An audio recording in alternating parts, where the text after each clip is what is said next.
Hey everyone, hope everyone's doing well. Welcome back to another video. So as the title suggests, I'm trying to figure out my discomfort with my right knee and trying to get that all squared away. It's hard to see from these first couple snatches because I was recording from that diagonal angle of the bar drift, but when you see the top set, you'll obviously notice the lean over, and then on the clean and jerks, you'll notice it a little bit as well. It's pretty subtle, but I do have some discomfort when I'm like getting into the position to start at different times. Sometimes I don't, sometimes I do. So it's just that kind of like quarter squat position that's, I think, causing me to drift over a little bit to the left side, which is causing everything to kind of go over to the left.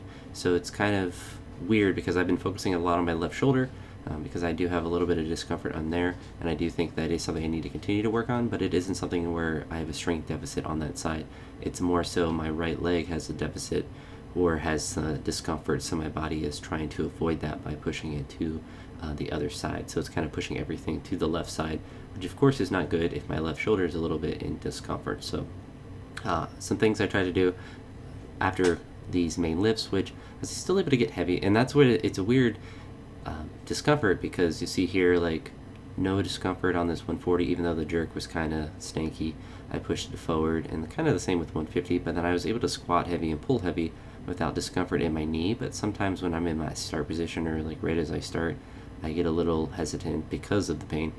It's in just like in a weird spot, so there's probably just some frayed cartilage or something underneath there that's getting caught. And that's the issue I had years and years ago when I was in college. I had to get my knee scoped because I had that pain. Thankfully, it's nothing that's sharp or like very consistent, and like when I'm squatting here, there's no discomfort. I do notice that my body is trying to avoid that, so it's kind of like I'm not evenly going down and up.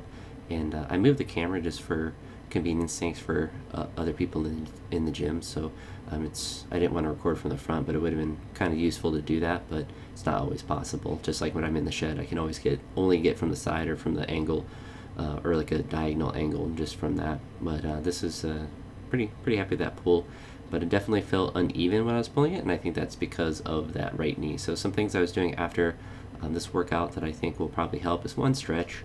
That's always something, but I did some Nordic curls and some really light leg extensions. I don't think the leg extensions will really help that much, but I think the Nordic curls would be a nice key, and just kind of work more so in the hamstrings. I do a ton of work, obviously, that focuses on my quad and quadriceps and different muscles in the front of my leg, but not so much in the posterior chain. And when I do deadlifts, I think a lot of my hamstrings don't get a ton of work just because of my back being strong, my legs, my quadriceps specifically being strong. So just some areas to work on. The Nordic curls, I probably won't show them because they're not really that interesting, but it's definitely, if you look them up, they're definitely a difficult exercise, and I had to figure out how to set them up. And I'm at the home gym when I went to the gym yesterday, it was definitely a little bit easier, but I'll be doing a lot of sessions at the house because gas prices are absurdly expensive, so it costs quite a lot to drive there to the gym. But thankfully I was able to get there and get a good workout in. But that's it for this one, and I'll talk to you all in the next one. Have a great day. Peace.